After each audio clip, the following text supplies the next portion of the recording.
अम्बे अम्बिकें बालिके न मानयते कश्चन सुसत्तशवकाः सुवदरे गां गां वीरवासुरीं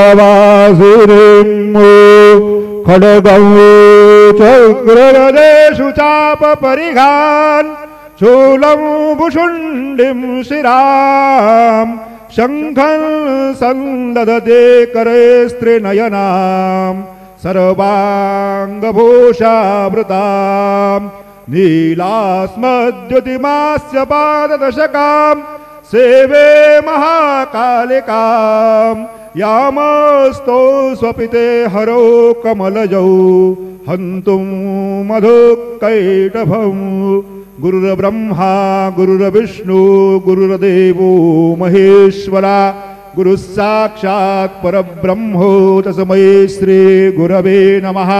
सद्गुरु साईनाथ गुरवे नमः। सायं पूजनार्थे ध्यानम् आवाहनं समर्पयामि।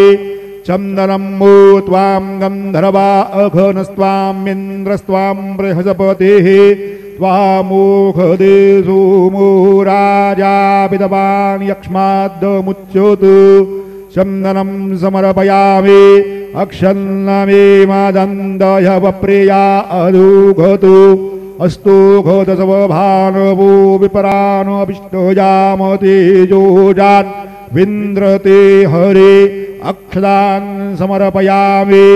अहिरेव भोगैः व्रजेति बाहुञ्जायां हेतिम्बरिबाधमानः हस्तगनो विषवान् वयूनान् पितवान् बहुमान् गोमाक्रोशं परिपातु विषवताः हरिद्रादि कुङ्कुममनाना परिमल सकल सौभाग्यद्रव्याणि समर्पयामि।